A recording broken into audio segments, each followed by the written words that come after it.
नमस्कार दोस्तों, कैसे हैं आप सब। उम्मीद करता हूँ आप सब ठीक होंगे। स्मार्ट कंस्ट्रक्शन में आपका स्वागत है। सबसे पहले हम लोग आज बात करेंगे कि 3 मंजिल घर बनाने के लिए कौन सा सरिया यूज़ करना पड़ेगा और कौन सा कॉलम को हम लोग को यूज़ करना पड़ेगा। बहुत ही अच्छा टॉपिक है, बहुत ही लाजवाब टॉपिक है। आप लोगों को ये चीज़ जानना चाहिए, किस तरह से हमको घर बनाना चाहिए, किस तरह से नहीं।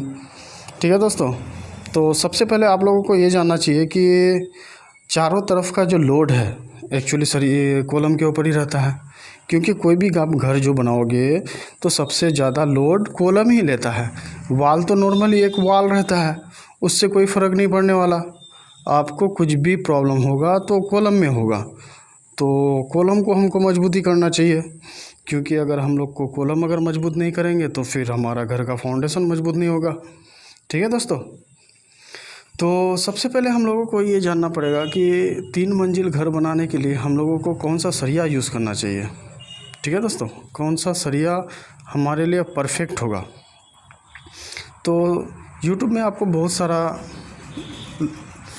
सारा सिस्टम बोलेगा कि आपको 16 mm का 8-8 सरिया यूज़ करने बोलेगा। ठीक है, वो बिल्कुल ख़राब नहीं है, लेकिन उसका ना आपका कॉस्ट बढ़ जाएगा।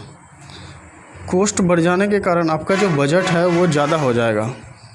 तो आपको इतना बजट फैला के क्या फ़ायदा है। जहाँ मेरा 3rd फ्लोर का अगर घर बन रहेगा, नॉर्मली अगर मेरा घर बन जा रहा है तो फिर प्रॉब्लम क्या है। तो हम लोगों को इतना खर्चा करने की कोई ज़रूरत नहीं है।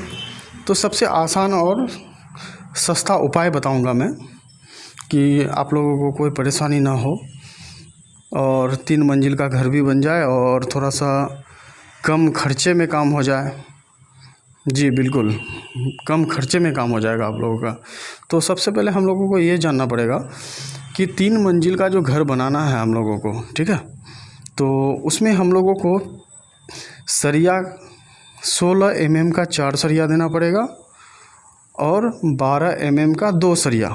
जी, 16 mm का 2 सरिया और 16 mm का 4 सरिया और 12 mm का 2 सरिया, इसको हम लोगों को यूज़ करना पड़ेगा। हमारा घर मतलब 13 बाई 14 या 14 बाई 15 है अगर, तो उससे अगर ज़्यादा हो तो फिर आपको अलग सिस्टम का करना पड़ेगा। वो मैं कोई दूसरा वीडियो में बनाऊंगा तो फिर बताऊंगा आप लोगों को। आज इस टॉपिक में बात करते हैं, तो इसी टॉपिक में बात करेंगे। ठीक है, तो सबसे पहले हम लोगों को 16 mm का 4 सरिया और 12 mm का 2 सरिया को लेंगे।